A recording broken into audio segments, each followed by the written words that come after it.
All right. Welcome back, ladies and gentlemen, to the Knicks In podcast. I am your humble and gracious host, Ham Van Dam, Van Deezy, Guru if you my mans. I'm here with my guy once again, Mr. Sean Harris.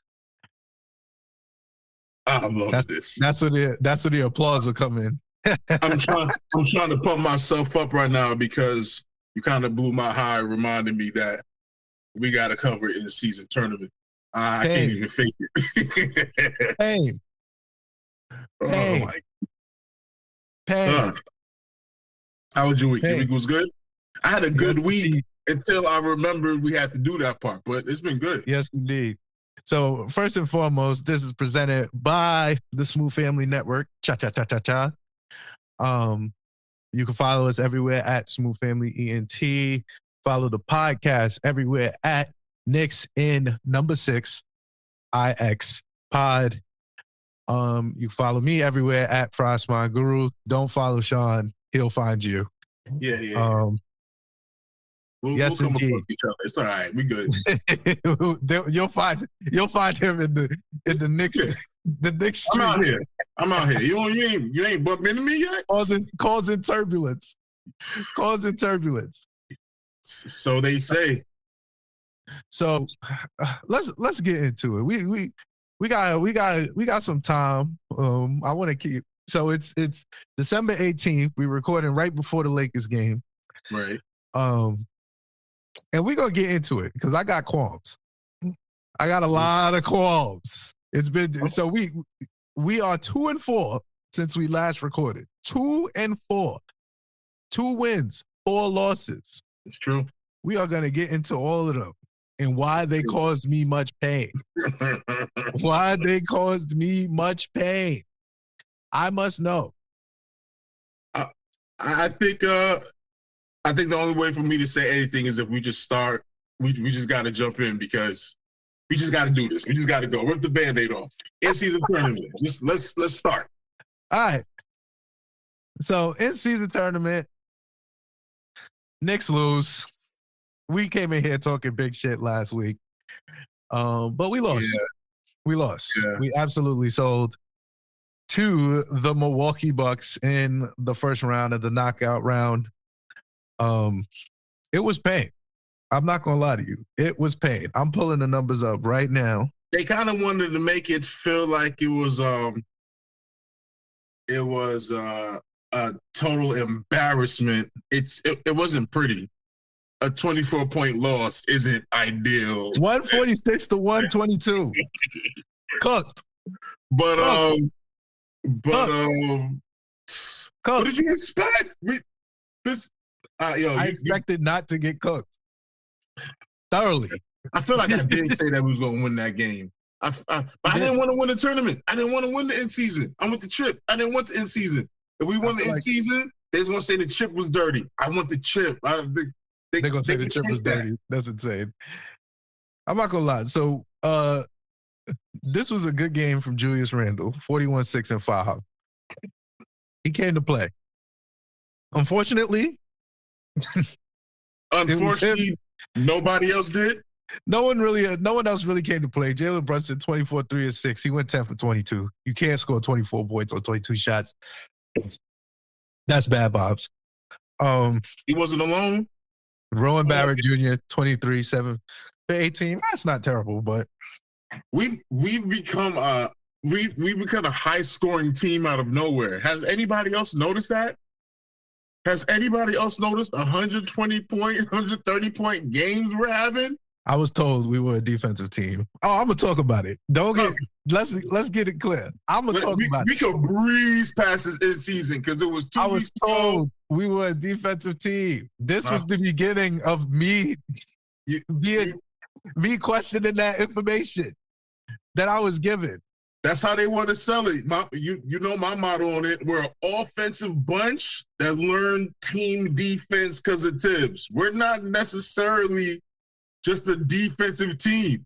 Well, Tomas, I ain't see no defense in the past 2 weeks. I ain't see no defense. This was the beginning of it. So we absolutely sold. I hated this game. I'm not gonna lie to you. I hated this game because we were absolutely selling. It was so bad to watch. I had to turn it off. I couldn't do it. It was nasty. It was nasty. No, I was there for it. I'm trying to remember how bad that Brook Lopez did damage. He cooked us. Brook Lopez did. It's such a weird. I'm having a weird week with all of this because of Mitchell Robinson, who I believe is bad against the centers we really need him to be good against. And so Giannis came to play. Your man Giannis with 35, 10, and 8. Yeah, Giannis had a good game. Dame Lillard came to play with 28, 7, and 3. These are all good shooting numbers, too. 15 for 22, 8 for 13. Like, this is not them having an off night like they had first time they played us and then was just shooting threes. So I have a problem with this game and the next game. And I'm going to make my point after the next game. But this game was just, it was so gross. It was so gross. Moving on. I can't do it. To the Celtics game. So that was our prize for absolutely selling to the Bucks. That's a problem. Selling. Absolutely selling to the Bucks. Yo, I was going to give you the Celtics as a consolation prize. I speak about it often that we have Celtics rivals out there in these streets. We have beef with beef. Disgusting. To solidify our 8th place finish in the season tournament. Knicks 133 to 123 to the Celtics. Oh, let's talk about it. Your man's absolutely cooked us, aka Derek fucking White. Why? The Schmoldy King. Yo, you're frying. It's too much is going on. I can't just absorb Derek White's 30-point mayhem against. I need a second to rant about the fact we got the Celtics again. All right, before we go too far, I got to get that off. We got the Celtics again, which I don't mind. I don't think this. I think we match up well against the Celtics. Let me say it that way. So I talk loudly against the Celtics. But to get them, before I was told we lost twice, fine, we're going to get you in the second half. That's after trade deadline. That's going to be our playoff team for this year, what we're going in there with. I'll see you then. You feel me? A Josh Hart-esque move of sorts of make us better is going to, and we were going to be 2-2 at the end of the year. And they just gave them a third game before the trade deadline. Like, oh, no matter what happens, it's going to be a nasty year. Until we knock them out of the playoffs, it's just nasty until then. I'm not feeling it. We got to work on that one. So that can't be the consequence for. So I'm glad you said that. Yeah. Go back to my point of absolutely selling to the Bucks. And we came back and got cooked by the Celtics to solidify our 8th place finish in the in-season tournament. I don't even know if we came in 8th place. I'm telling you we came in 8th place. Yeah, I'm about to say, there was rankings problem. I don't care. Bro, we are 0-6 against the Bucks and the Celtics. 0-6. What is going on? Well, we playing them way too much. It's this way too. How did we get 6 games in before January? Because Dolan got beef in these streets too. He clearly got beef. This is personal. This is often something happens. And the first time they had a chance to give it to us, 6 games. How did we get 6 games against the Bucks and the Celtics before January? Yeah. We're not even 41 games in 6 of the games against the Celtics. Yeah. That's crazy.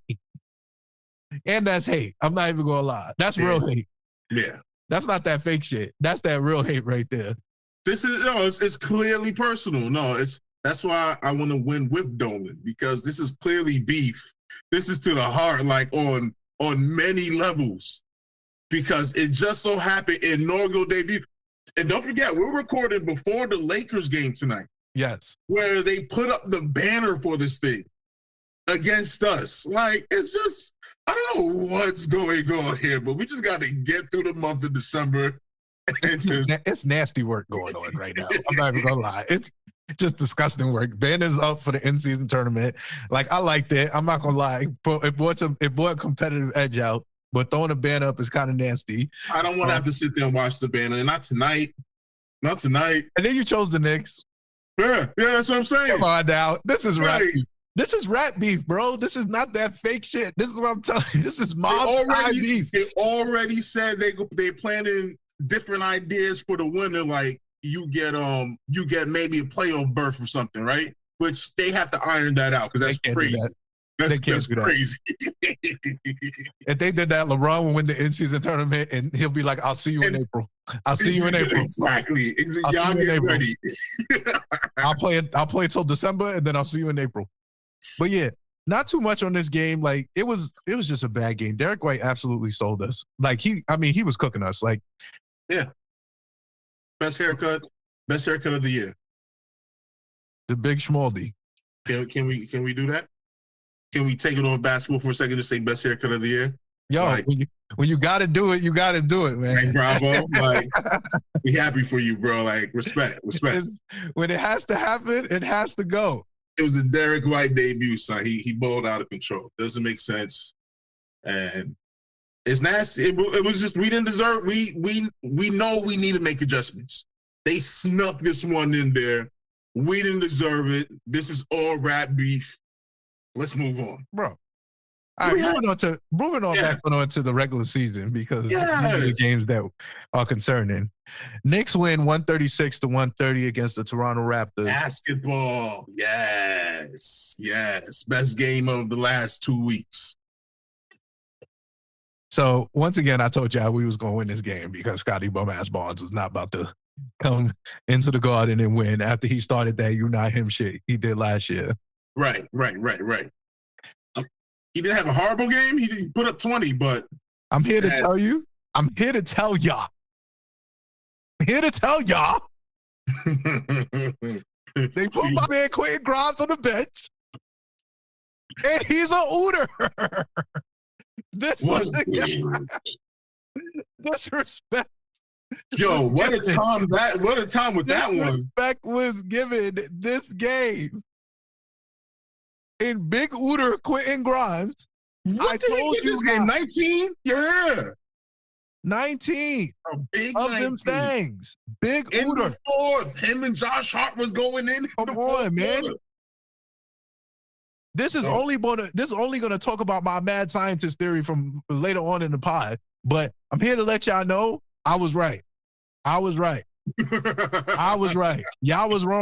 What, that Grimes needed to be on the bench? I didn't say that. Okay. I said the lineup does not suit Quentin Grimes.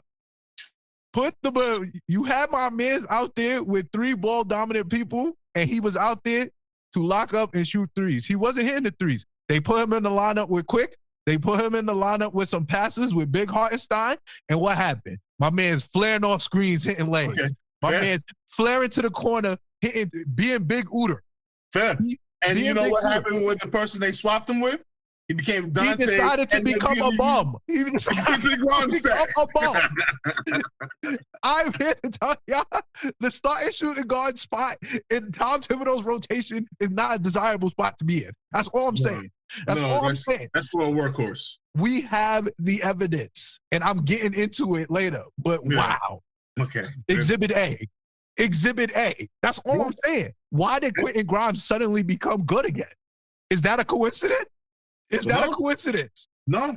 I took it as he had a much harder, he had an easier assignment. He has a hard assignment, and that's why he starts. He starts because he's chasing the best player. That's his difficult task. They was calling my man a bum. What's telling me? Yeah. That's a bit much. They said my man's was greens, and he's a bum. No, I'm not hearing that. My man's was hooping. He was hooping, and he been hooping. This was the start of the Quentin Grimes. They sat him to the bench. I knew that the crowd would get to him. I knew that the crowd of Twitter would get to Tibbs. because it's the same thing that happened with Evan Fournier when they told his ass, bench Evan Fournier. Okay. But he took it to the extreme and said, I'm not playing him ever again. With So Quentin Grimes. This is Grimes' future here on the bench? This is what I don't believe that at all. But I don't believe that at all. We might be on the same page. We're going to talk about it. Okay. But all I'm saying is that we saw he set him to the bench this game. Quentin Grimes said, I bet. I think they think I'm a bum. He said. He took it personal. He said, I think they think I'm a bum. They think it's me. Like me, Quentin Grimes. Like, did y'all not see who I was? I was clamping last year. I was really him on defense last year. Like, I was guarding the Dame Lillards and clamping them up. I was putting them in the San Quentin penitentiary. Like, that's what was happening. Dante and was like, hey, Dante, good luck. Good luck. Good luck. Good luck, bro. Because them brothers is not passing you the rock, my guy. You better lock up. And what happened? Dante DiVincenzo, I love Devo. I'm Dante Hive. Yeah. Do his feet move like Quentin Grimes? It does not. Why Dante played 20 minutes? They playing Dante 20 minutes. Defensively. No. His defense passed the eye test. You see it. Yeah. Even if you're not trained to spot it out, you see it. I'm not even gonna lie. Quentin Grimes' feet move fast. I'd be like, oh, if this man just didn't have to contest, he would stay in front of everyone. I'm not even gonna lie. Right. He only get fouls because he be touching. He be touching people up. Stop touching people. Put your hands down. Quentin Grimes had a big game. But yeah, this was a big game off the bench. Randall had 41. You know, let's. Now Randall had 34. Rowan had a good game. 27. Oh, I'm sorry. Yeah, you're right. This is one of the very few good Rowan games in the 6-game stretch. I'm sorry. I'm getting into Rowan. I wrote 41 down for a different reason. You're right. Rowan, oh man, this was a good game for you. His season high game? His season high? We don't want to say that. Nasty work. I'm not giving that to him. Siakam season high, 29. It was a good game. It was. It was beautiful. I don't want to. OG Anunoby as well. That was a good game. From OG? No. I didn't say all that. He didn't have a horrible game, but he didn't. What did he have? Oh, he almost had 30. 29. He had a good game. OG. No, so the story of this game, for real, besides the fact that Quentin Grimes was being fucking him off the bench, was that Julius Randle, I'm going to give him his flowers, he was putting that man OG Anunoby in the blender. That brother was in duress. He was in duress. He put that man in the post like 8 straight tops. I was like, yeah, again. That's off the way you said it. I want to be able to clarify that. OG had a good game. OG did not have a trade RJ plus some plus picks. I'm not even going to lie to you. OG had a good game offensively. Right. Defensively, he was getting hooked. He was getting. Randall don't play when it comes to the Raptors. He takes that matchup serious. I don't know if it was 8 straight. I'm telling you what it felt like. It felt like 8 straight times he went right, put me on the right block. I'm about to put this brother in the blender. And he did it 8 straight times. He pump fake him out his sneakers. I'd be like, oh man, he's cooking him. He's cooking him. I loved it. I loved it.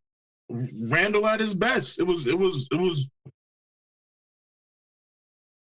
It's why he's the all-star guy.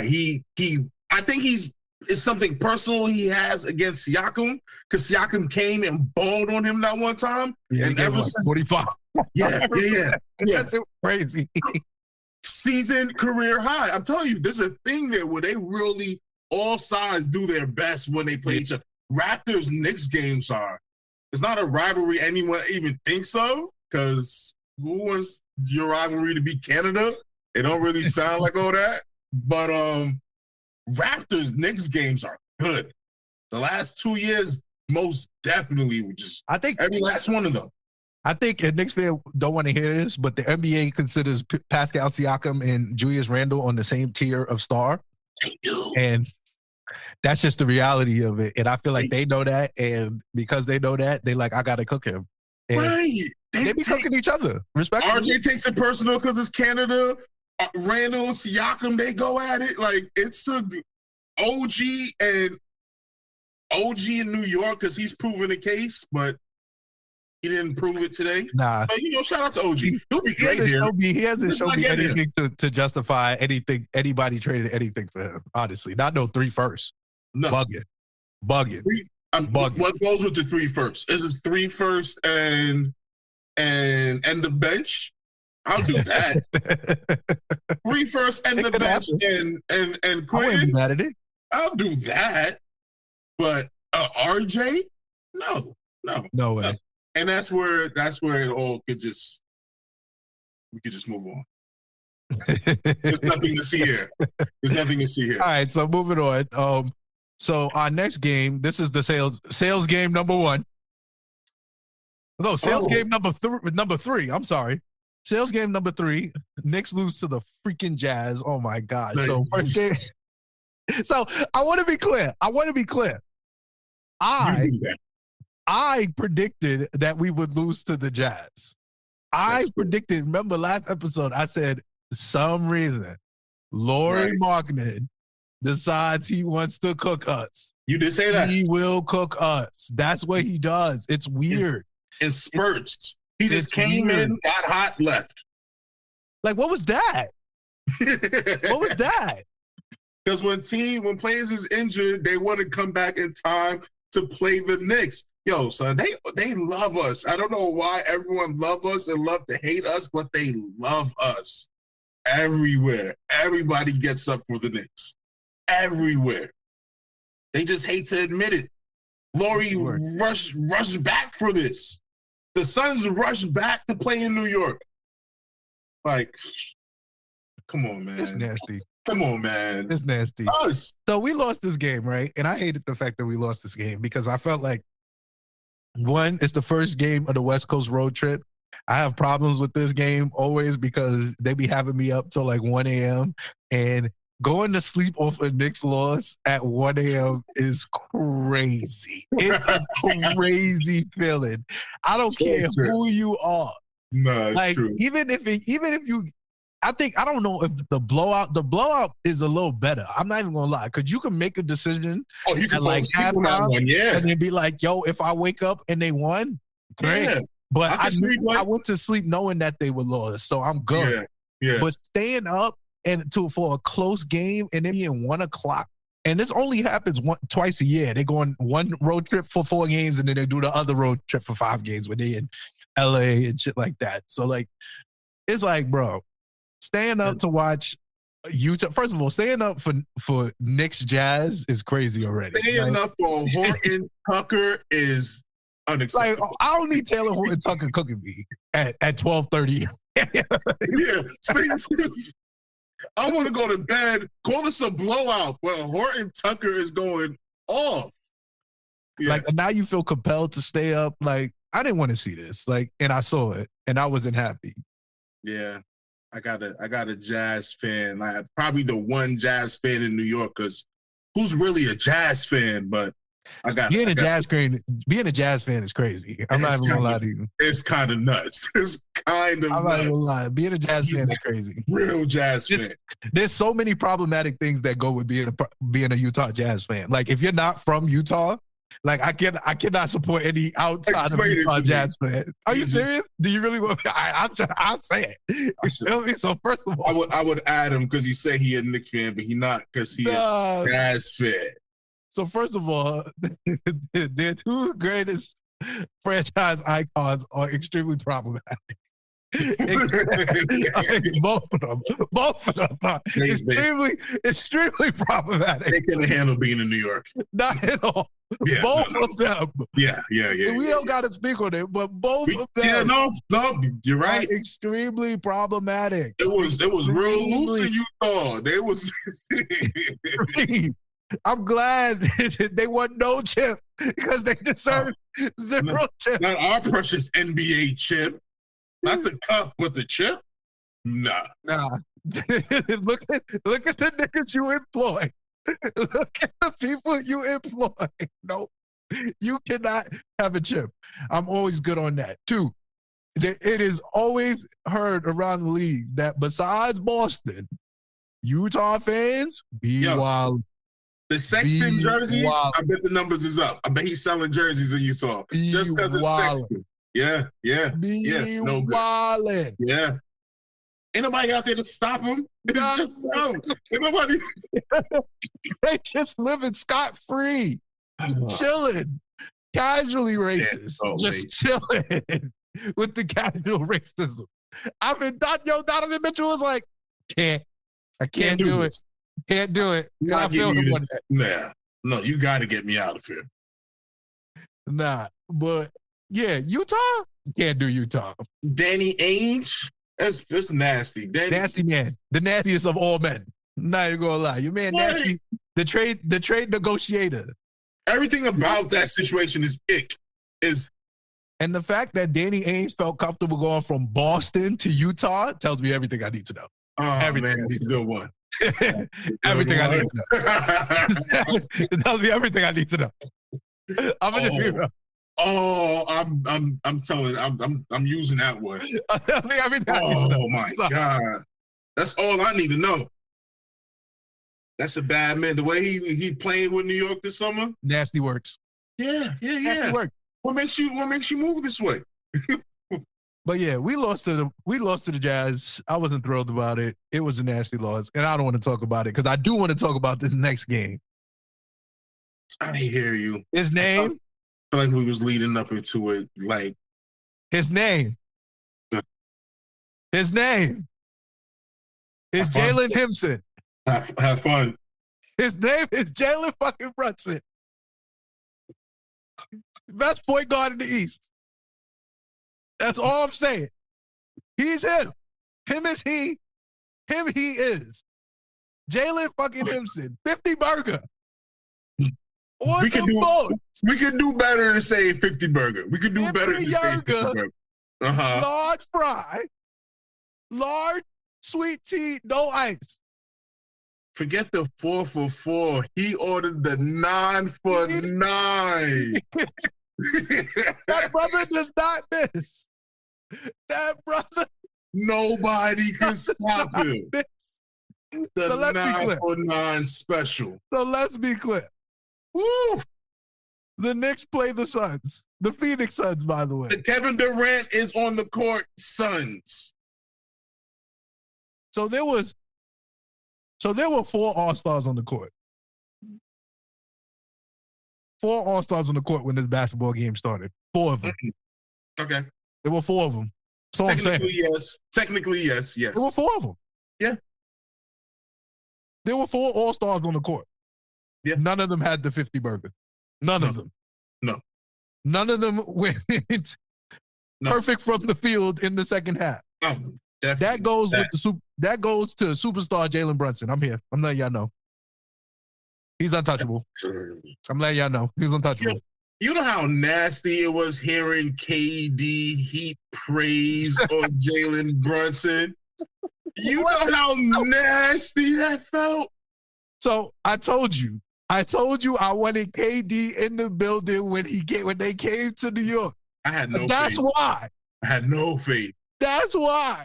Jalen Brunson has given them 85 points. 85 points, bro, this season. 85 of the finest points came from Jalen Brunson. The brother is 6'1". That's 6'1". He's too smart. He's too good for all these tricks and he's just solid. He's just mentally sound, physically solid. Like the brother missed 6 shots. A brilliant battering ram of 6 shots. Like he missed 6 shots. Yeah, and none of them missed from 3. None of them. 9 for 9 straight. So he's the story of this game, respectfully. Yeah. Devin Booker, he had a good game, 28. KD had 29. Yeah. It was good. More importantly, KD took 21 shots. What I like to see KD trying and put in numbers, KD with effort. 21. Yeah. Oh, 21 shots. I love KD 10 for 21 because KD could easily be 17 for 21. Yeah. Yeah. And he'll do 11 for 17 and be like 3 for 4 for I seen him play games where he didn't shoot a 3 on us. He just playing with us. Yeah. I like that this was an effort game by KD. Yes. And he still lost. So this is my last point I'm gonna make on this game, right? Like, we don't gotta talk about it. He is him. Like, what is real? Yeah. What is really there to talk about? Who are you taking over him? The reason why the Suns lost this game, right? The reason why they lost this game, because Jalen Brunson walked into the Phoenix Arena, whatever it's called. Right, whatever it's called. And said, "I'm here to have a him-off. Choose your fighter."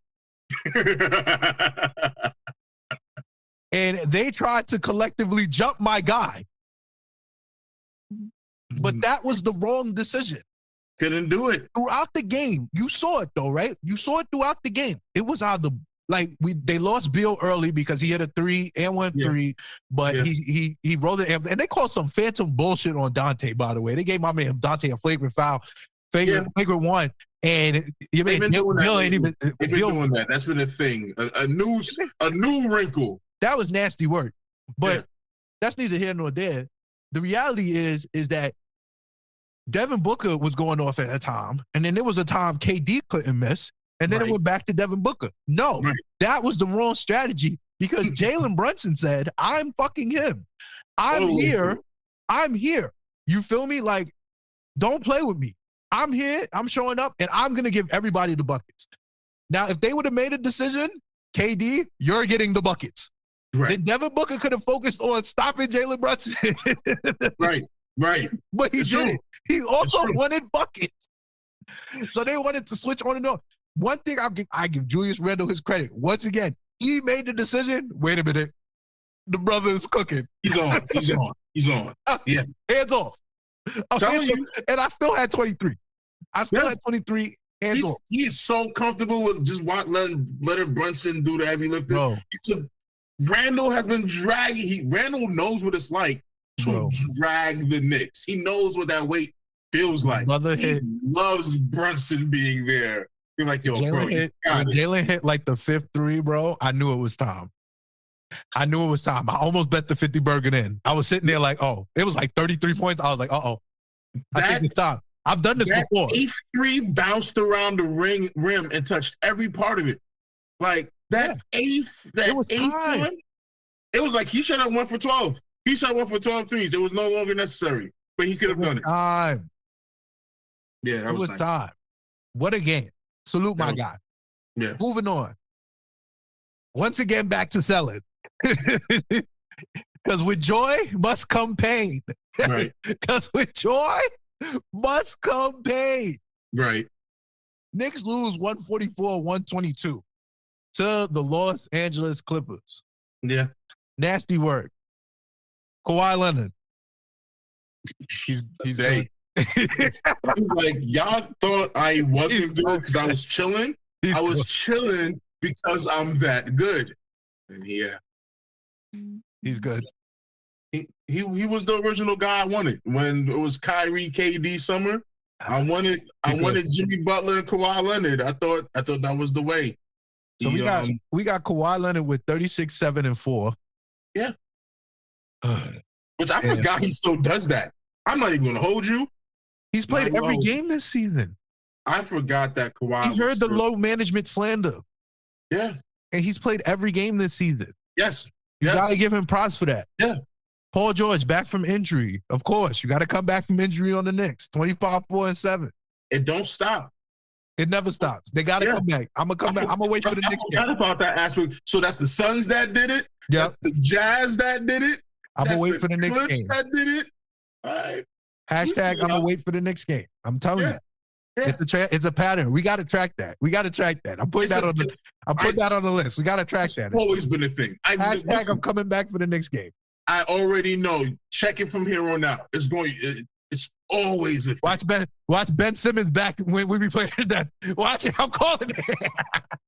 I'm calling it. Yeah. They'll Ben do Simmons that. back when we play the Nets. Yeah, we lost this game. It's the second night of a back-to-back. We lost this game early. Yeah. We lost this game from the night before. Yeah. It was too emotional. Jalen with 22, Julius with 22, RJ with 18, like just making terrible decisions with basketball though. Like, DiVincenzo, good game. Yeah, we lost this game real early. You know, we didn't get much from IQ, who we haven't really spent a whole lot of time talking as we've been going through some of them. Some games he did his thing. Some games he wasn't. Absolutely. None of them look like a $31 million player, and I'm going to need more of an argument for $25 million. I just want to throw it back out there again. I already told you. What we value IQ, somebody else is going to pay them. I understand. They told Jalen Brunson 4 years, $55 million. He was going to take that.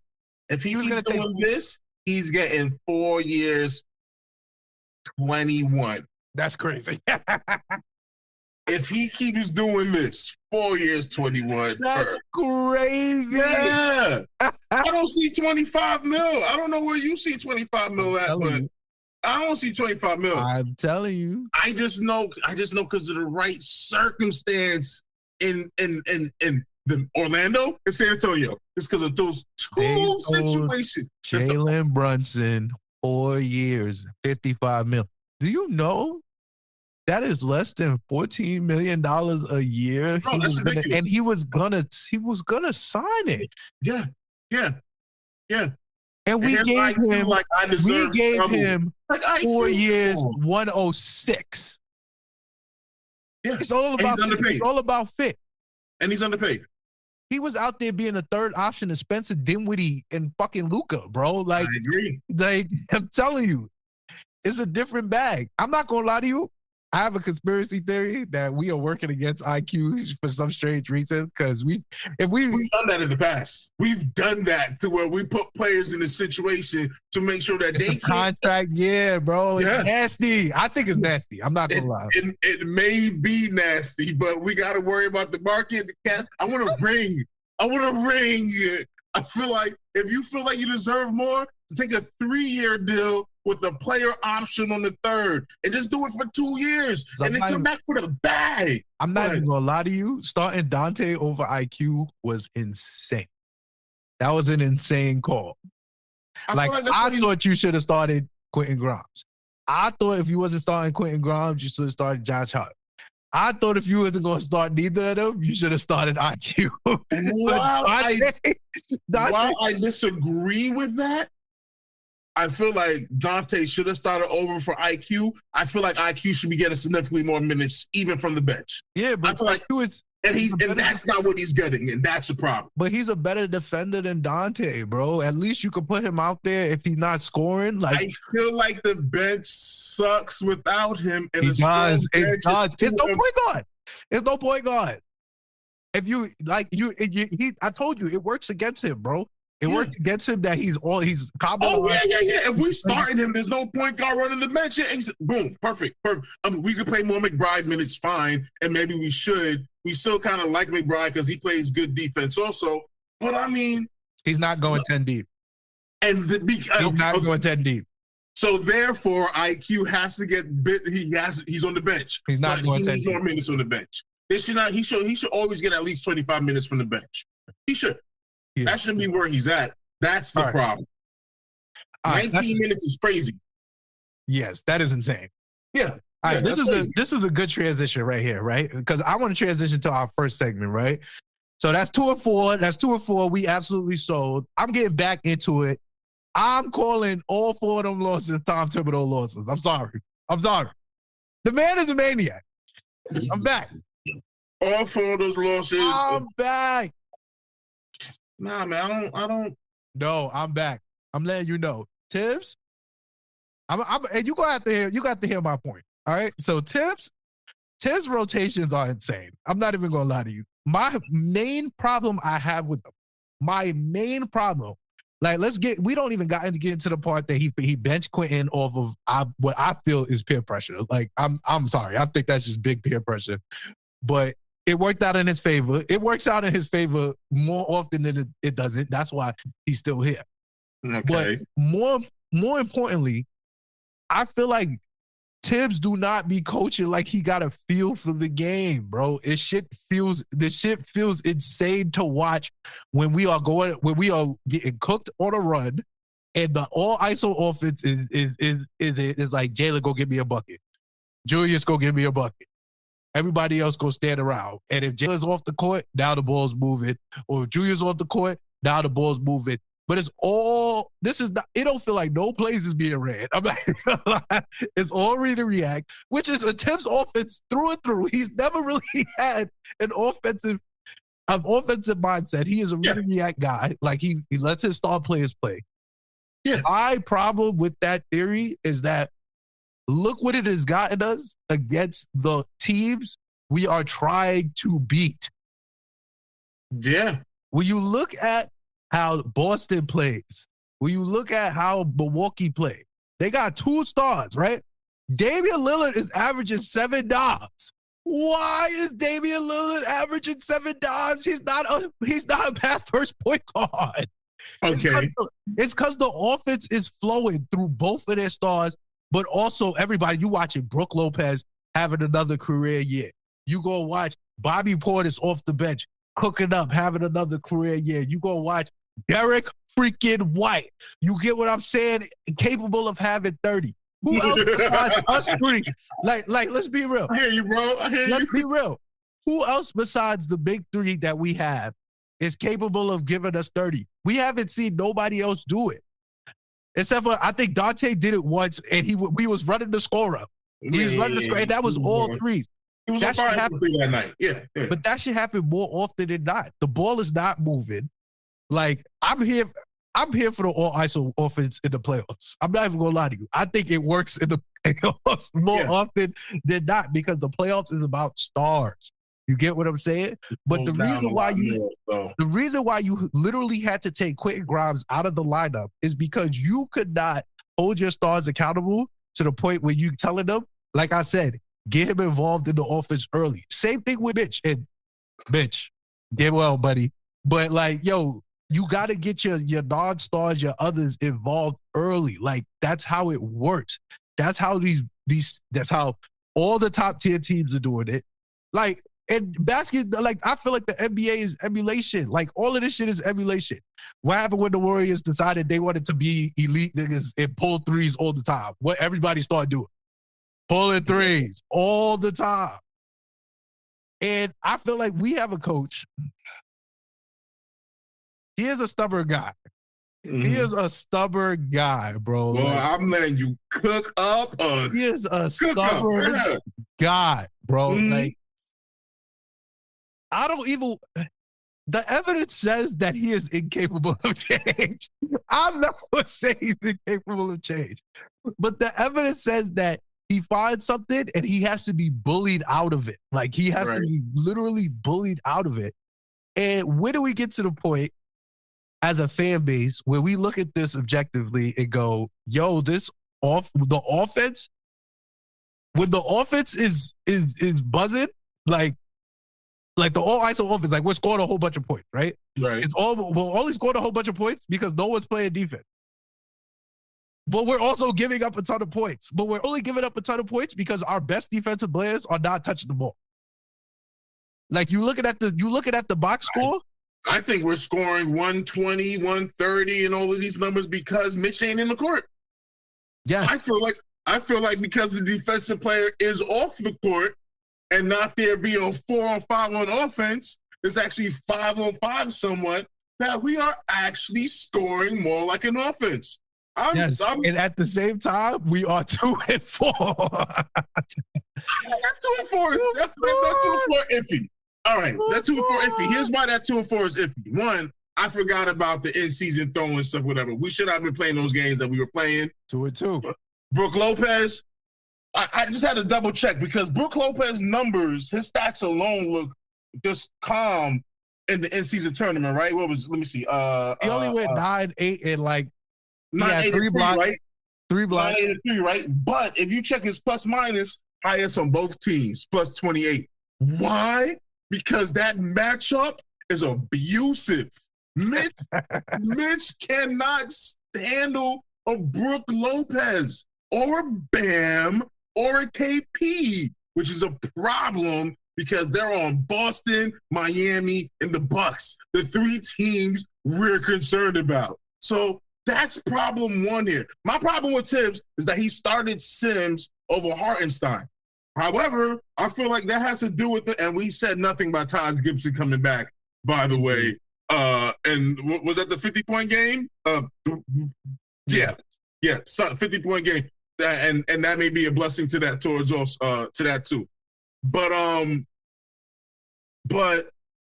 I mean, besides, I think the fact that Hartenstein is not starting shows the value he has to the bench. Like that bench unit, that team is like a second team. Like they're designed to run it up when the other team starters aren't there. Like you're like, our starters are here to like compete on level with the starters. But you, the bench unit, is where we get the points. This is where we get our lead from. And I feel like that's I'm trying to figure out what was he supposed to do. I agree. IQ should have played more minutes in some games.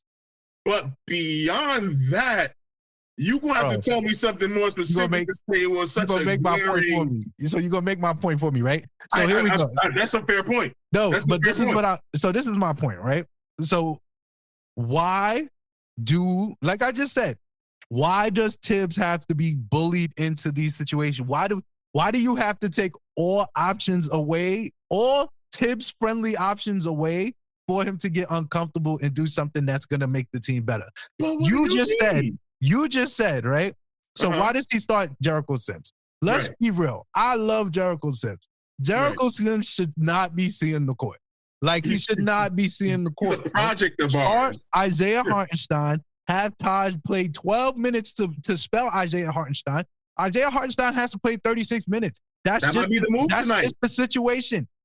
That should be the move every night. We picked him up from his couch. He wasn't doing nothing. We getting him up to speed. We getting Taj up to speed. Bro, they are abusing Jericho Sims. They are abusing Jericho Sims. If he's not there for the lob, they putting that brother in the pick and roll. And Tibbs is, and this is what I'm saying. This man Tibbs plays like this shit is 2K, bro. Like he literally waits till like 2 minutes left in the quarter to take the subs out, bro. Like, bro, that is insane to me. Like, is that not an insane concept to do it? Like, if you see, like, you have to look at the game. Like, that's why I'm saying this guy, he coaches like he watches the game for 3 quarters. And then the fourth quarter, like, this is for the best players. That is an insane way to do it. I don't think it is for our lineup. To read, you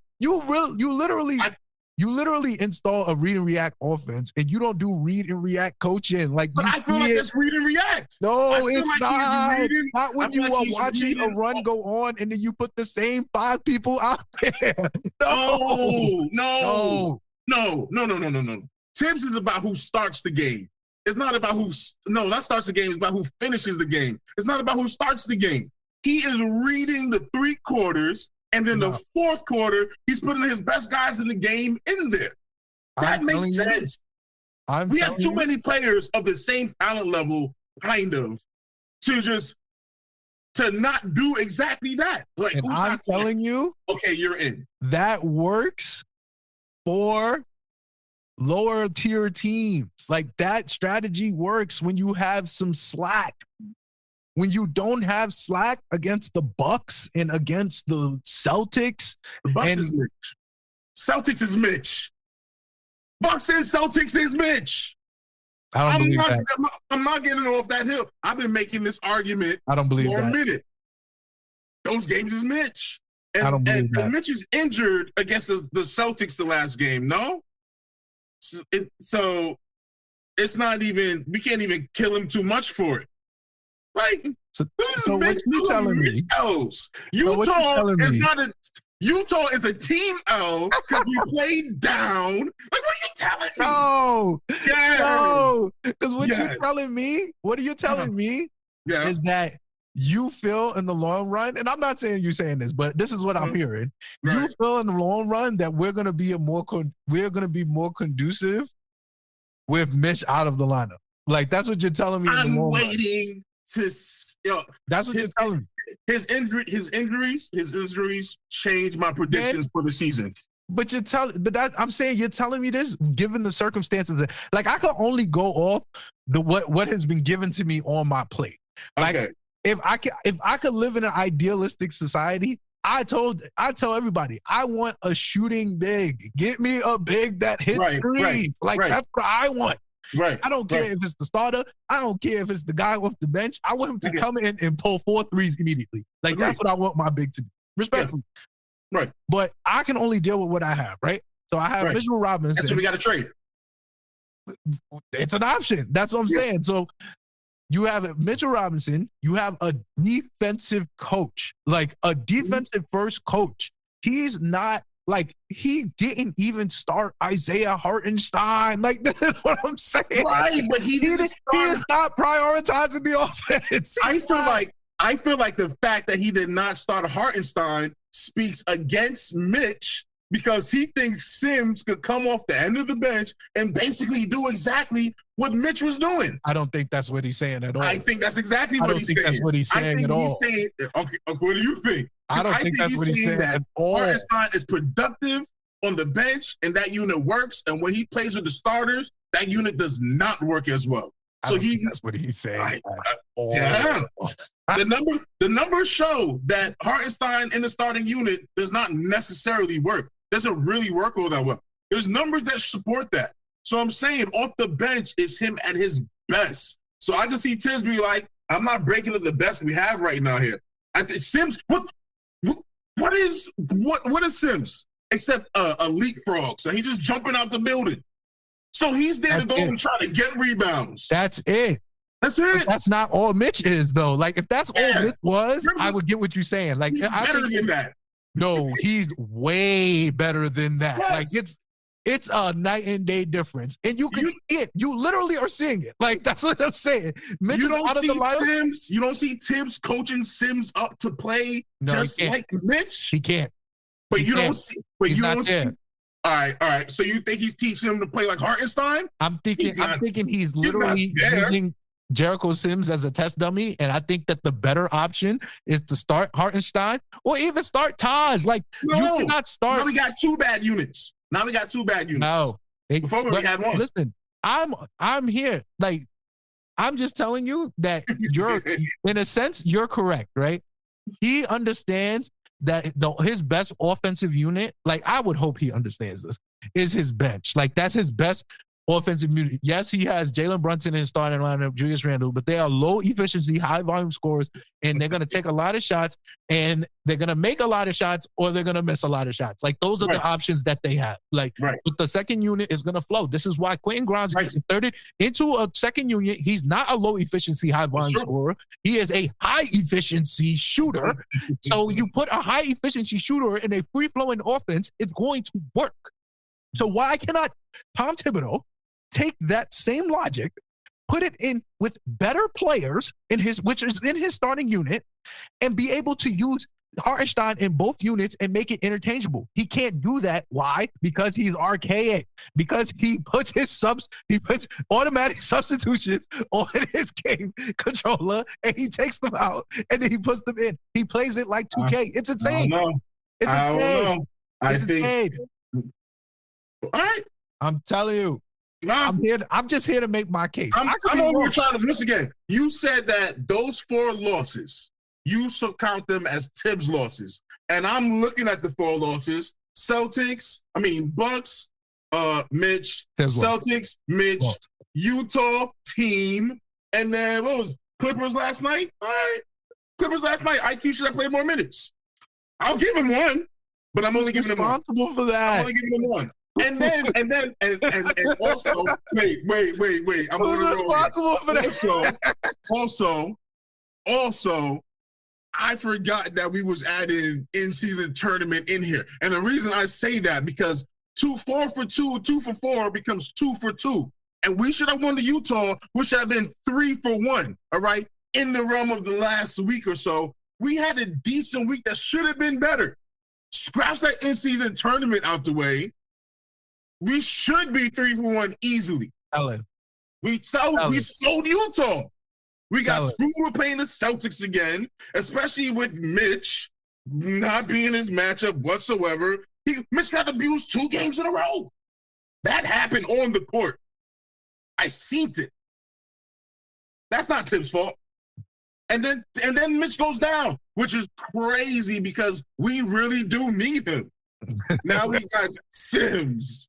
We can't rely on Sims or Taj Gibson. So you a defensive coach, right? I just want to put this all in perspective, and then we can move on. So you a defensive coach, right? Right. You know that your best defensive player just went down for injury, and you know what he does, right? So you have to survey your options, right? Right. You have to go, all right, so my second best defensive player, I just demoted to the bench. So I'm just making non-defensive decisions now, by the way. I'm just making non-defensive decisions. So my option is to put in a 6'9" center who is not a defensive player at all. He's a lob threat. He's a skywalker. He's a dunker spot guy. Right.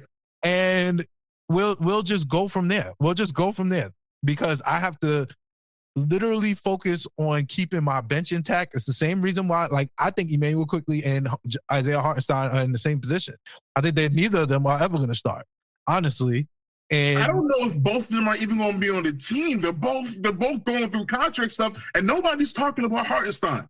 And we need to be the people to be talking about Hartenstein and his contract situation, because what is going on with Hartenstein that really does matter.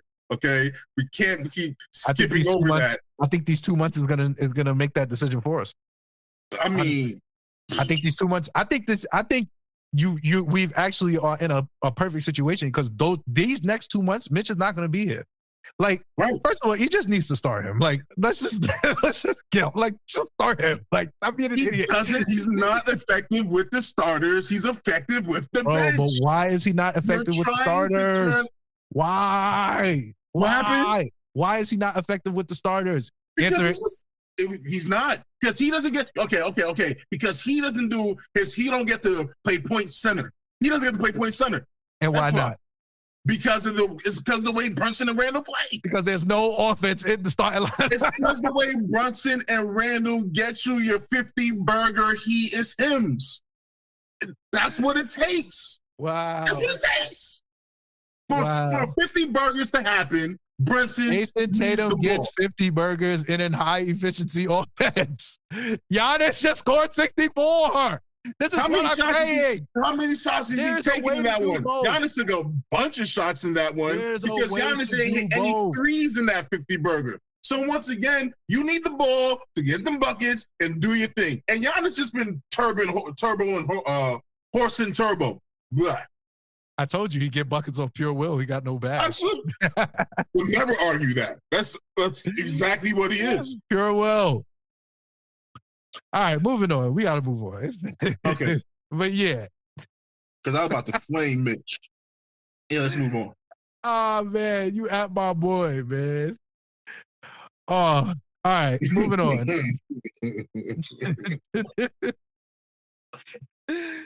Oh, man. Oh, all right. I'm sorry. All right. So we got to get into the fact. We got to get into the fact that our Nova Bakas are all trending in different directions. Yeah. All right. So we got Jalen Brunson fresh off the HIM game, obviously, and the 22-point game from the Clippers. I think he is. I'm not gonna lie. I think he's the best point guard in the East. I'm not gonna lie to you. Given what he has versus the other contenders, which I wouldn't trade him for any of them. I'll say that. I feel like the argument if he's number one or not is irrelevant. I wouldn't trade him for anybody else in the East. I think it's him, Ty Halliburton, and Damian Lillard. Right. As the top 3 point guards in the East. And Drew Holiday. Yeah, Drew. Yeah. That's why I'm like, with all of these players they have there, I don't even need to do. All I know is I'm not trading him for, with contracts taken in account as well, money matters with the cap. I'm not trading him for anybody else. I'm not trading him for Lillard's $50 million. I'm not trading him for Drew's I'm not trading him for nobody. He's not getting traded.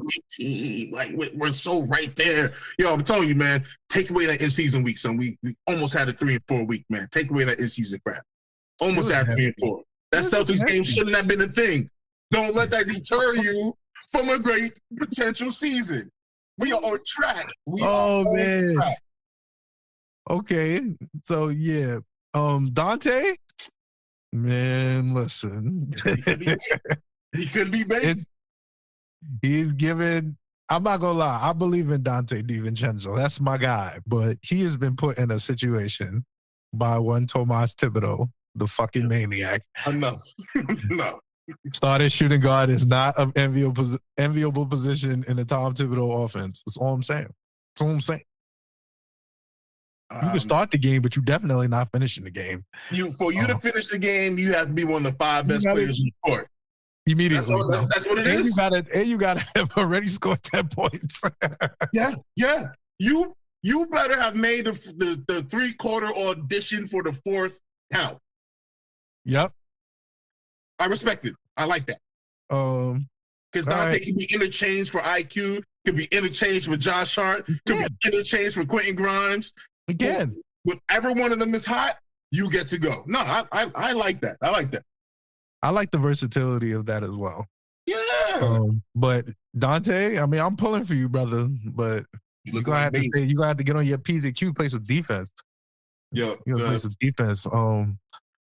Josh Hart, man. Man, my guy is hooping.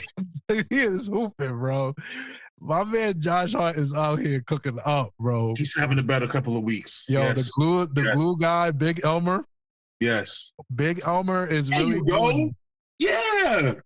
Yo, we good, bro. I feel like we got past the somberness of it all. I feel like we're past that. I feel like we're back where we need to be, all right? Yeah. Josh Hart. My guy Josh Hart is cooking up. Hart Hive is still here, man. Yeah. Co-founder of Hart Hive.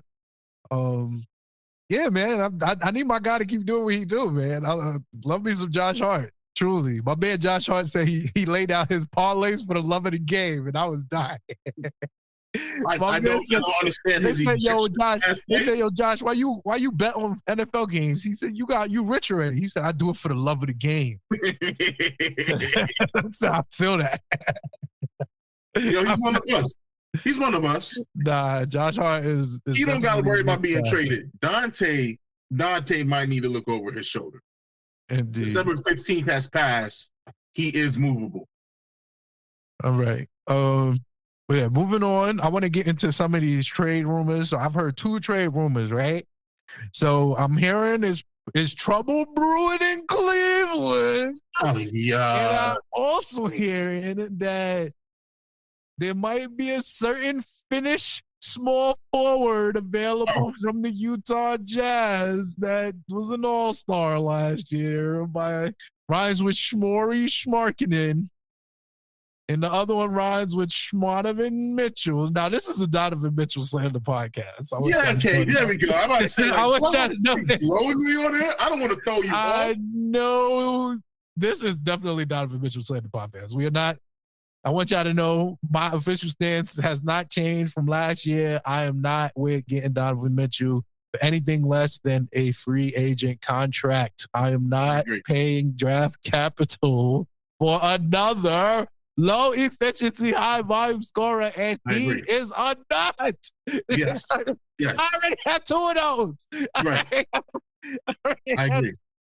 I don't need Donovan Mitchell, but I want to get your take on these are up here against your DeRozan trade rumors. And Let's see. What's the first one you said?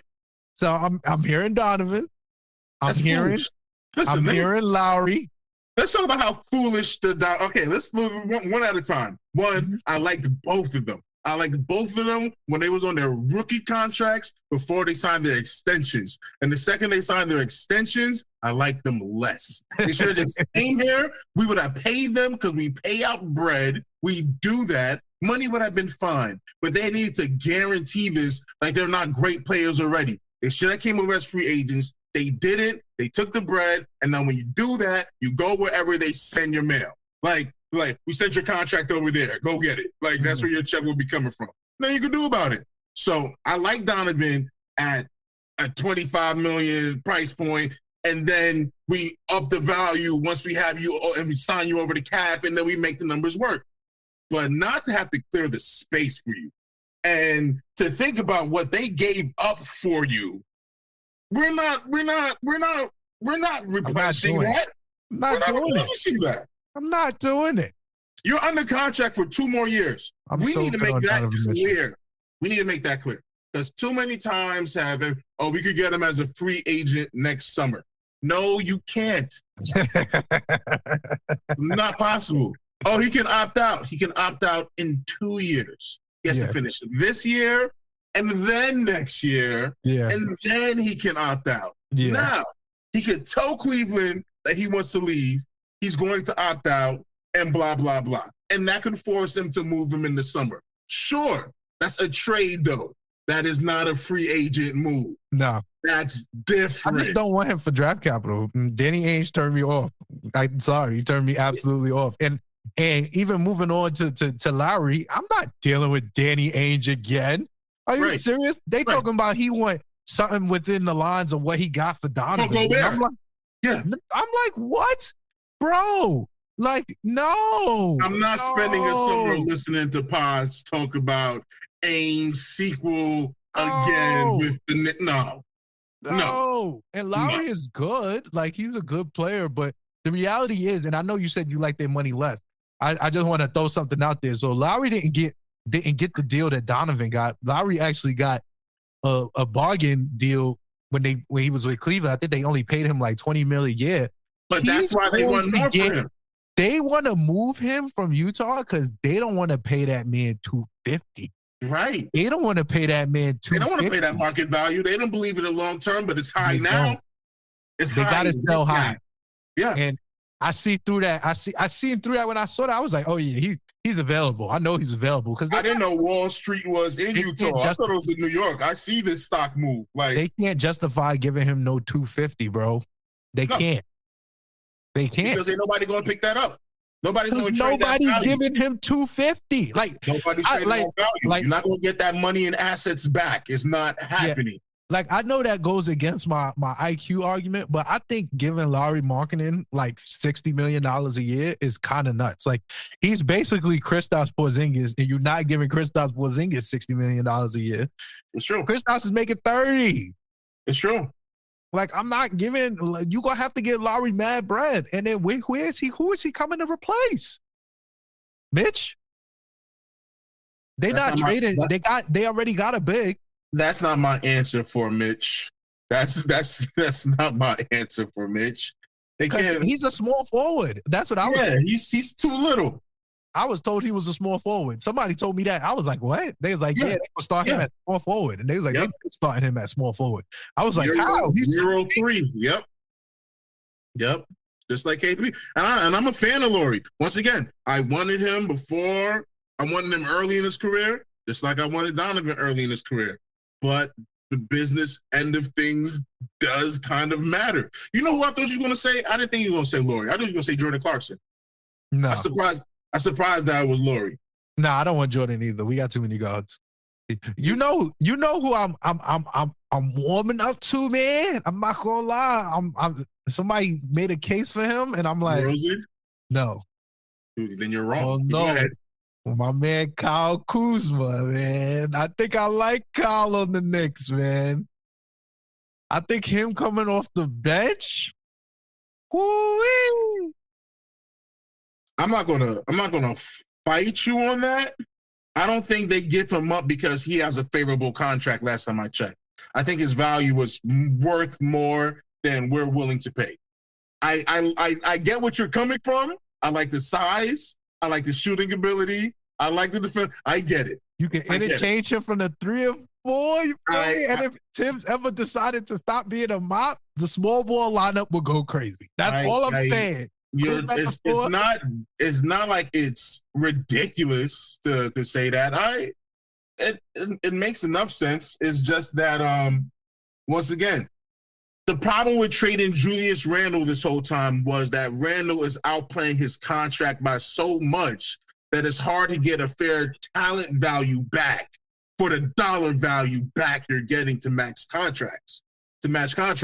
So Kuzma kind of falls in that boat also. He 25 million descending contract. A descending contract. He's good value, and he averaged 24. That's going to cost a premium.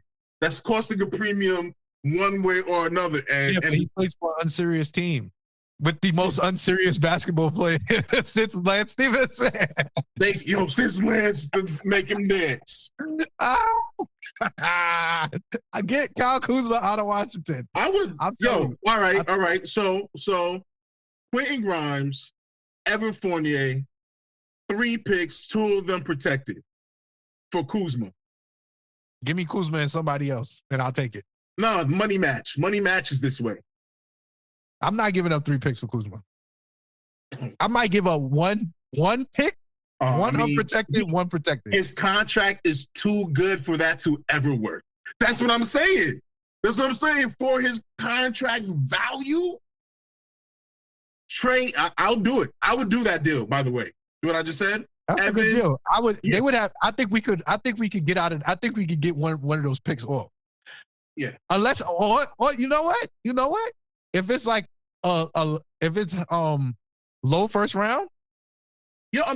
If they both low first round, like if they like I don't got our picks up, but if it's like if it's next, we have our pick basically every year.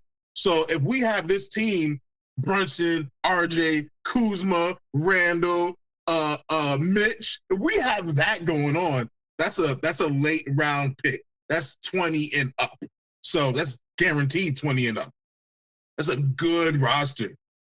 It's going to cost you more than 1 pick. That's not even an option. It's like the floor is 2, and that's if they're good picks. That's why I'm like. Yeah, but we dealing with the Wizards here. I think we could get them out of there. They gave up Bradley Beal for 2 second rounds. Oh my God! Because he had and they gave Bradley Beal no trade. Now with that descending, and they gave Kyle Kuzma a descending contract. Yeah, they are doing bad business over there. In the 2026-27 season, he signed for $19.4 million. Oh yeah. Bro, you're paying a premium for that. 3 picks? Not 3 picks. His contract is too good. I feel like his contract is too good for you to give up any picks. Huh? I mean, I feel like his contract is too good for you to give up 3 picks, honestly. It's too good to give up 3 picks? Yes. Because what do you think? You think they could market him as a 24-point per game scorer, but you could look at that as good stats, bad team. Yeah, I was just about to say that, David. You can look at that as good stats, bad team. So you gotta adjust for inflation. you gotta adjust for inflation.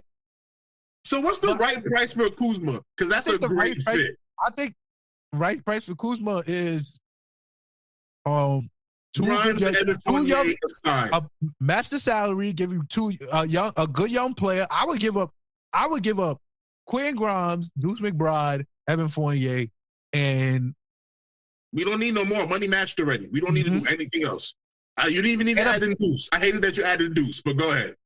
But I'm saying that and a protected first, that'll get you Kuzma off the sliding scale going down. No. And you can plug him in 3, 4, 5 for the. No. They can get that value from anywhere. They could get that same value of 20 mil max. End of the bench non-rotation player, expiring contract, and one young prospect on a rookie contract. Yeah, but and everybody, one pick from the Lakers. I think everybody who's gonna give you that is gonna give you a worse pick than we are. I disagree. Who's gonna give you, like, you're dealing with contenders here? Calcos, you're not trading Calcos. What are you gonna trade Calcos with the Detroit? If you're gonna trade to Detroit, then cool. If you're not gonna trade, like, Detroit could give you a I will have to look at the big board to see who owns who's of which picks everywhere. But everybody, unless you're giving up a Charlotte pick, like nobody's. Yeah, that's what I'm saying. Like, protected picks are everywhere. Some of them are going to convey. I think that the bad teams have most of their picks. They have most of their picks. The only team that's really in a really bad spot, probably picks wise, is the Clippers. Their picks are all over the place. Right. What's the name? What was the last big trade? The Wolves, the Bucks picks are probably all over the place. Like the Miami's picks are probably all over the place. Like, unless you get any, Miami can match that deal. Miami can match that deal, no problem. I mean, if you want to give up, my whole thing is I want to give us flexibility to make another move, because I don't think that's going to get us over the hump. My goal is Eastern Conference Finals this year. I need Eastern Conference Finals. Mine is two. And I think we can give up 3 in that trade and still have enough. We have 4 this year. If the 3 are coming from this year, we have plenty to go make a next move.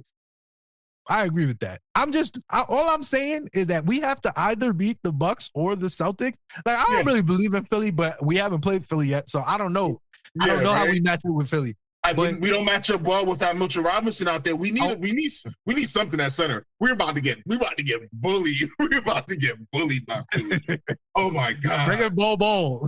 Yo, Joe Embiid heard you guys talking about how he didn't deserve that MVP last year, and he is playing. He said, I'm going back to back. Yeah. He said, I'm going back to back. Honestly. He was it did not make him lazy at all. If anything, he played like it made it easy. How are we getting past the second round? And how are we getting past the second round?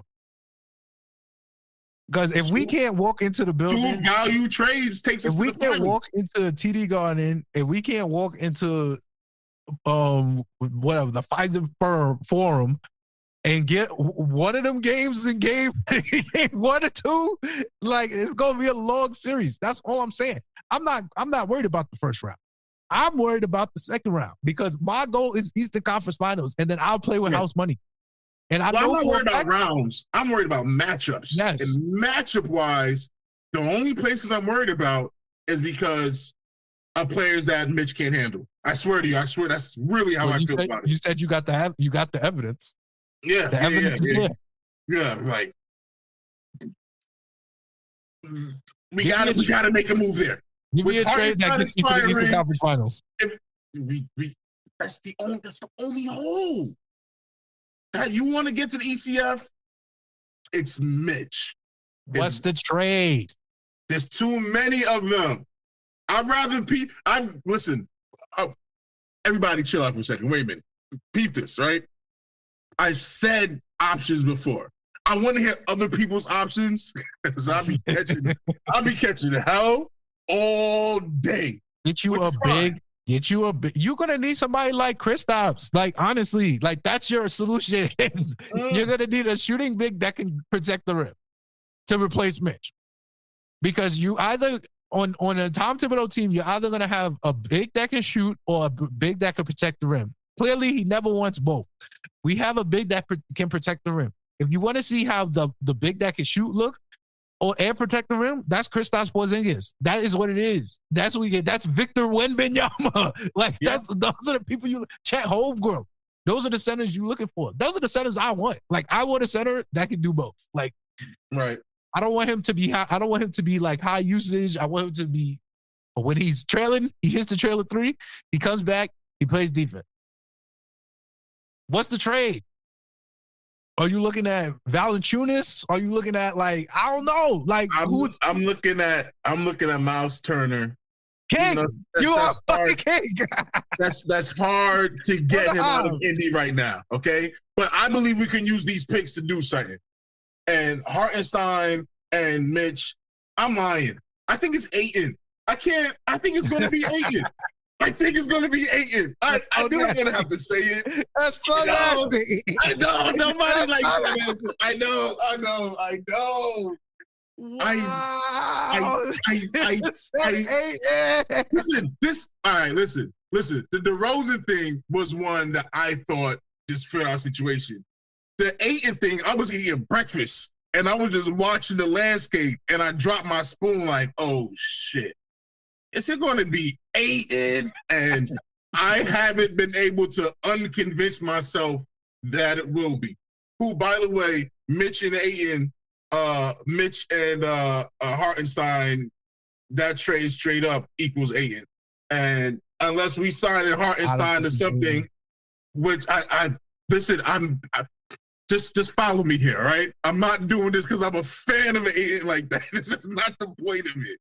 It's because Mitch and Hartenstein combined is an Ayton trade. Trade works value-wise. I woke up one day and Portland was like, we are valuing Ayton as the top 5 center in the league.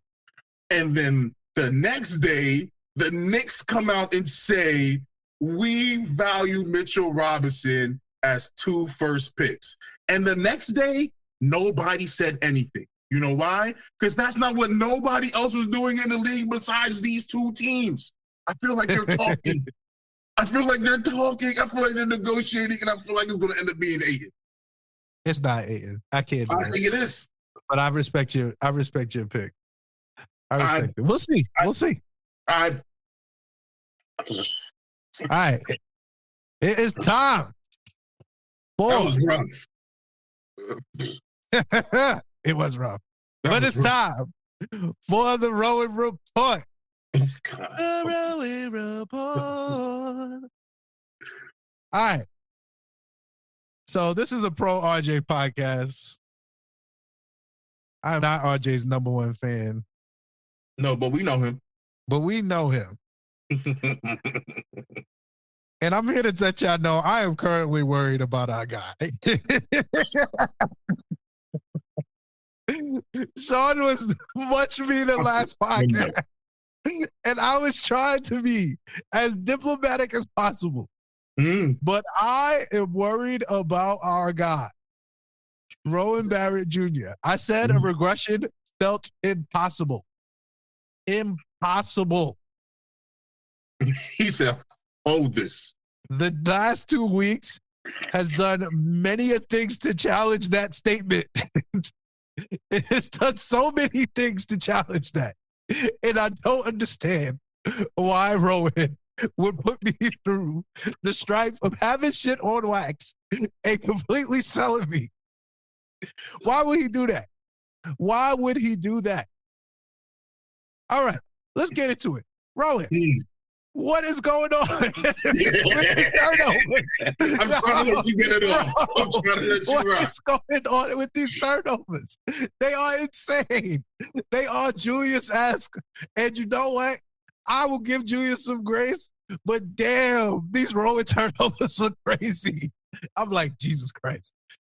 Rowan, what are you doing? Rowan, the shot selection. My guy. My guy. Yeah. My guy.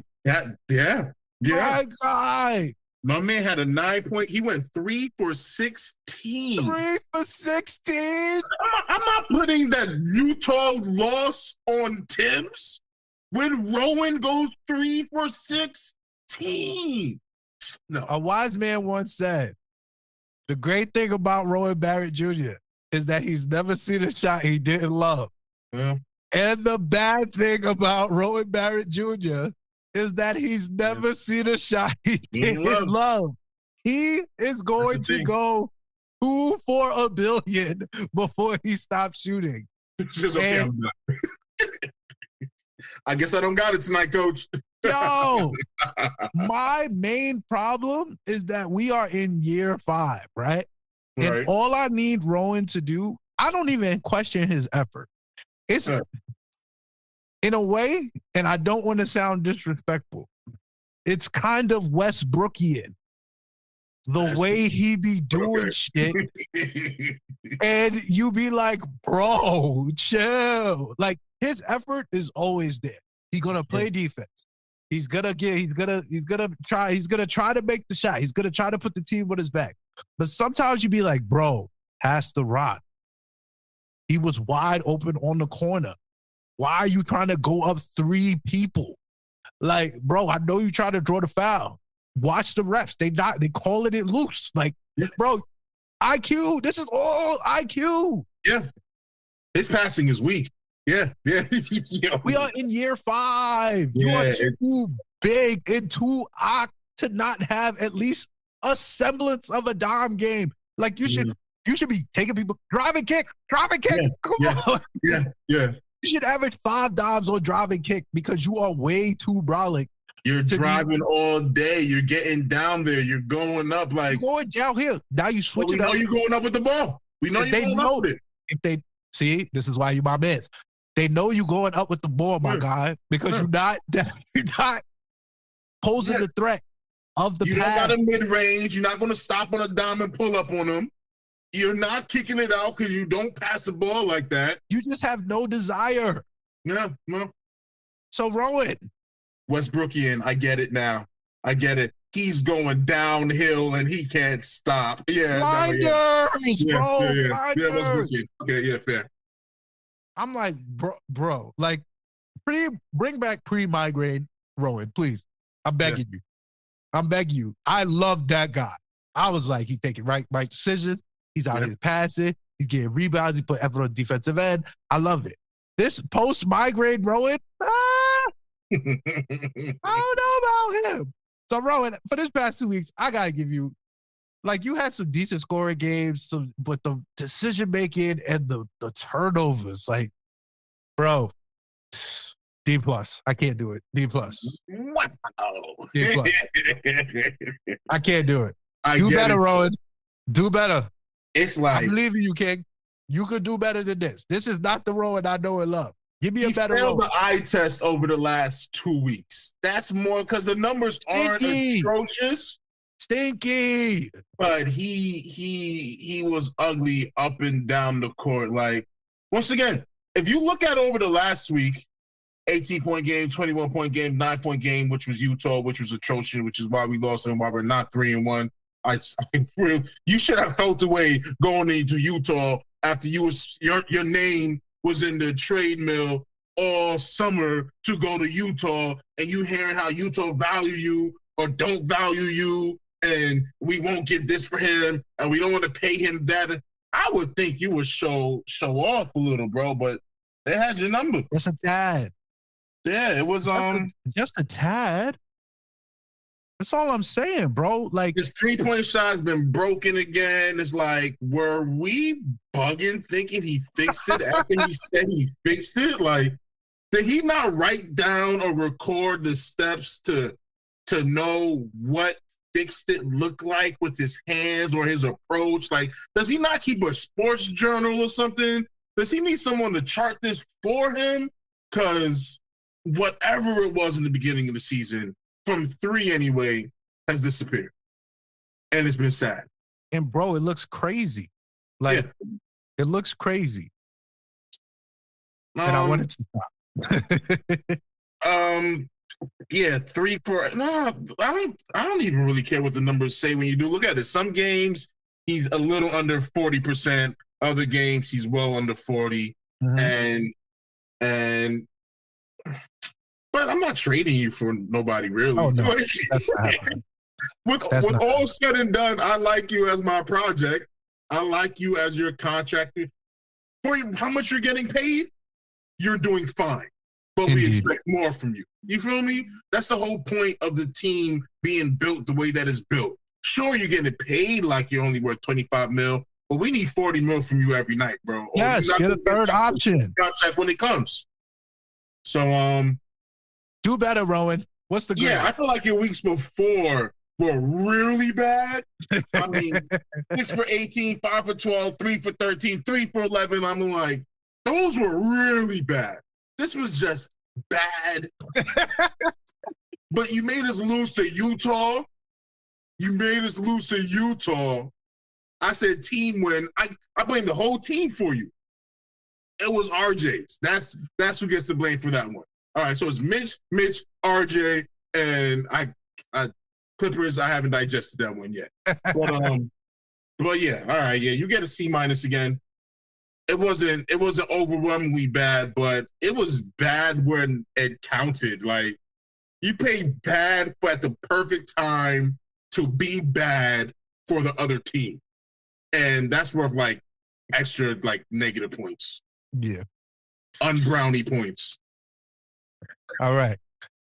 So it is time for the reviews. And we got about 8 minutes before the game starts, so we can get right into this one. Yeah, I already put 2 parlays in. Let's do it. Knicks versus Lakers in the Staples Center, starting in about 8 minutes. I'm not going to lie to you. I think we win this game. I do too. I think we win this game. Several reasons. I think that we lost to the Clippers because it was the second night of a back-to-back. I expect us to be more refreshed.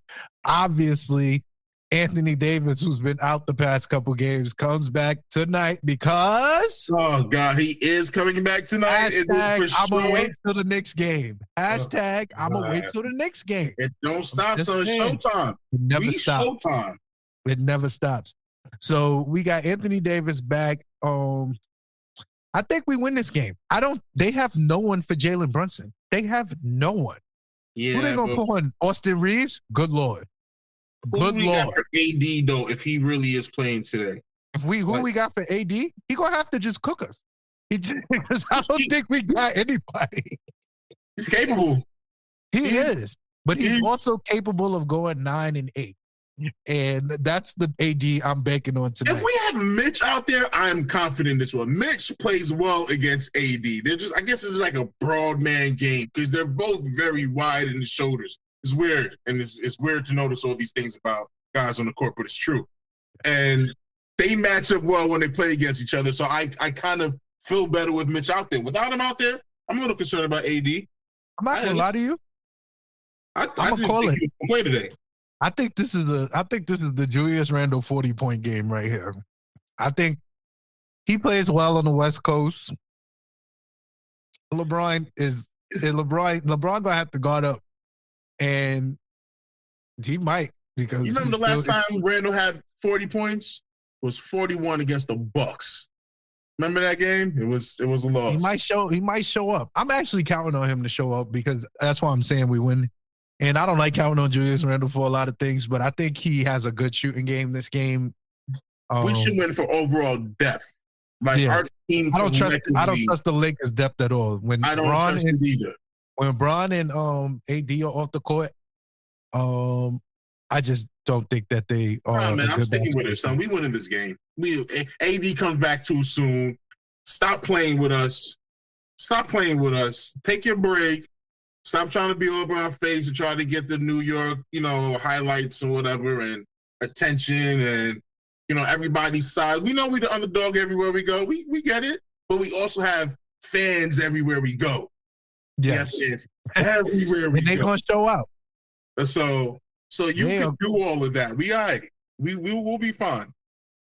Man, let me put the under on AD while I that's what I'm saying. Yeah. Just kind of blew my eyes just now thinking about it. But then once again, all right, so who's on AD? It's gonna be a long game, bro. I ain't gonna hold you. Because we relying on Sims, Hartenstein, and Taj Gibson. Hey. Hey. And they got AD as a defensive player of the year candidate. All right, so luckily our scheme isn't built around our center giving us much of anything. Shout out to Mitch. So we could survive the lack of points from the center down there or what AD probably eats from, but it's all right. Yeah, we got a few minutes. Yeah. I like that. I like us winning that. Moving on. We got the New Jersey Nets Oh God, the smell from there. New Jersey Nets, the McHale Bowl, the Villanova Bowl, actually. I got us winning this game too. Because honestly and truly, as long as Ben Simmons don't come back, because we've only beaten him one time in his entire career. So you understand my apprehension with Kevin Durant. Yeah, okay, yeah. We have only beat Ben Simmons one time. So as long as Ben Simmons stays far away from this game, I feel confident in our ability to win this game. I think Jalen Brunson absolutely cooks Mikal Bridges, and I know he's going to want that matchup. I'm expecting a him off. And I don't think Mikal is up to snuff for it, honestly. I'm being that ass with you. I don't think he wants these problems with his brother. Straight like that. I think once it hit 25, once he get 25 in the first half, it's going to be like, uh-oh. I think it's going to be a nasty Jalen Brunson game. I think it's time for us to reestablish our dominance in New York City. Yeah, you go. It's a Brunson game. That's what that feels like. And I think Jalen Brunson feels the need to let these New Jersey Nets know that they know what it is. Yeah, which is fine. It's necessary because they was getting off with KD for too long over there. Yeah, nasty. Yeah, it was nasty work. What say you? You think we got that? We beat Brooklyn. Yeah. The second you said Jersey, I was like, oh, finally, yes, a duck. Yo, besides the Utah loss, we haven't lost really against teams that we should be beating. We beat them. We beat the bad teams, lose to the good teams. We beat them. And so shut up, Brooklyn. We're not worried about Brooklyn. I can't wait till we go and play someone like the Magic or something. That's what I'm curious. So that's the most interesting game of the year to me right now. I can't wait to play Orlando. All right, so moving on. We got 2 games against the Bucks, one before Christmas and one on Christmas. So that'll be our 4th and 5th game against the Bucks. Are you serious? Before January. Before trade deadline, we playing them both again? 5 times. The Bucks, twice. We have played the Bucks 5 times before January. I'm not even going to hold you. I'm going 2-2 for the week. Absolutely. I'm glad we're on the same page. Yeah, I do not have us winning any of these games. I don't. The setup is crazy. I don't. Like, I have to be shown that we can be a good team. Like, the Suns was the first good team we beat. I believe we can. I just don't think we can under our situation right now where we just lost Mitchell Robinson piece to our team. Like, when I talk about Mitch, understand now, I still love Mitch. It's just we need time to adjust to what we've lost. Yeah. We're not getting our rebounds like we get our rebounds. We're not getting our blocks in the paint like we get our blocks in the paint. Like, we're a little light right now. We know that. Like, give us time to work around that. Little light in the britches. I'm glad we on the same page. I definitely got us losing both these games. It's crazy. Crazy. I hate it. But yeah. Yeah, and that takes us to Christmas, man. Next Monday. That's pain. 2-2. I'm a reluctant 2-2, but I just don't see us beating the Bucks. And I have to be proven wrong. So I hope that we walk in here and we 4-0, honestly. Wait. If, and it seems like it counters everything I said earlier, if by some miracle we start Hartenstein to go mano y mano with Brook Lopez and be out there on the court, you think we could get one? Make that adjustment. If Taj Gibson gets some minutes in there and he's feeling good after a week or so to help with the backup and Sims, if we do all these things, we get one of those games. Hey. Christmas. I'm aiming for the Christmas miracle. Let's go for it. Yeah, I'm going with the Christmas miracle here. All right, so that's 2-2 for both of us. We got both wins for the Lakers and the Nets. I'm going 3 for 1. You going 3 for 1? I'll take it. I'm still going 2 for 2. Nah, that's 3-1 with the asterisk. With the asterisk? I'm still going to go 2 for 2. I'm still going to go 2 for 2. Yeah, there's 2 for 2. If there's no hard sign starting, then it's 2 for 2. Yes, indeed. All right. It's time for Knicks for Clicks. LOL Knicks. the segment where we find the Knicks fans that say just the darndest things. Yes. And the darndest things they say. You know, I've been missing. You already know we've been trying to iron this out all week because there's a chat going on, and there's a lot going on in this chat. There's a lot going on in this chat, and I can't get to this chat for nothing. I've done everything so far. I'm gonna get it done within the week. I will be in this chat. I've even made posts on the side like, "Hey, let's move from the chat. Let's talk over here so I can argue with you." I'm coming. I know there's a whole lot of craziness being talked in there right now. I can't wait till I get to it. Yes, indeed. All right, so my Knicks were clicked. I like listening to this. I was told by Kenny the Jet Smith that when the Knicks play anybody on the court, they have the second best player, and then I watch. I've heard that. With 4 All-Stars on it. I've heard that. 50 burgered by Mr. Jalen Brunson. Yes. Because that was just a stupid tape. Tell me you don't watch Knicks games without telling me you don't watch Knicks games. The disrespect. Disrespectful. Yo, even when we top 4, top 5, top 6, even when we in the playoff, they just dismiss it all. It's always. Did they not learn who Brunson was before he was a Knick? Like, was that not enough evidence to be like, yo, he's good? Yeah. They all over. Spider's the key. You got to give everything for Spider. You got to blow everything you have. You must have Donovan Mitchell. Stephen A. Smith was talking crazy for. We got Brunson, the guy who just happens to beat the Donovan Mitchells and everybody that comes and back-to-back playoff series losses to one Jalen Brunson. And Spider is so dope, and he is good. But then that makes Brunson great. Like, enough of this, we got to trade for a star. We clearly have a star. We clearly have 2 All-Stars right now. We clearly have 2. I'm tired of this narrative. We got to trade for a star. We clearly have 2. We need to trade for more help. And if we can fit a star in there, then that's great. But I am tired. Tired? Ben Sherrill is better than Jalen Brunson, says. That's what I was told. Says TNT. That's what I was told. 2nd-year player. Good. Very good. Good. I love everything you're doing on me. Better than Jalen Brunson? Have you seen this man hoop? That shows you it's hate. Y'all love to hate to love us, bro. Like, just join us. We got space. I know it seems like there's a lot of us because it's New York, but we make space. We build up. Like, just come.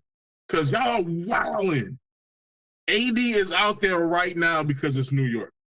Beal was out there because it's New York. Mm-hmm. Paul George was out there because it's New York. Lauri Markkinen was out there because it's New York. Dog, that's the last week. That's just the last week. Hashtag I'll wait for the Knicks game. It's real life. I like it. I do like it. It's real hate out here. Not that fake shit. That's all I'm saying. It's real hate out here. Brunson is just okay. All right. You'll see. I want to see them put a list together of point guards in the East that are better. And they'll find a way to put Trae Young. That's what these people are like. That's what these people do. Do you know what he does to Rayford? Oh my God. Like, I'm not even trying to entertain that. Halliburton is balling so far this year. They're still ranked lower than us right now, but he's balling so far this year. But to try to make me feel bad that I don't have him when I have Brunson, Jalen Brunson, just like all week with it. I don't get it. They hate us because they ain't us. Yo, that's damn near biblical. That's real shit. All right. Yeah, before we go, I want to let you know we 4 minutes into the game. Jericho Sims has 2 personal fouls. God, Anthony Davis. Yo, son, what? Yo. But let's end the pod so we can watch. Yeah, we can't talk about this right now. No, I got to go and rewind the DVR and see what's going on. Oh, man. But yeah, thank you guys for tuning in once again to the Knicks In 6 podcast. Make sure you follow us everywhere at Knicks In 6 IX Pod. Everywhere you can follow the network everywhere at Smooth Family ENT. You can follow me everywhere at Frostmine Guru. And Sean, and follow me when I give you the link to follow me in the future. And Sean follow me outside of the chat into the page. Yes, indeed. Yeah, thank you guys for tuning in once again. We're gonna try to get this out to y'all real quick because Sean loves the efficiency. I just get excited. I want them in. I want them to call in and yell at us and all of that. I want to argue with somebody. Like, I'm gonna stop calling people up and just recording it. Like, yo, I don't like my take. Yeah, you're on air. Let's do it. All right. Yeah, thank you guys. We will see you next week. Peace. Peace.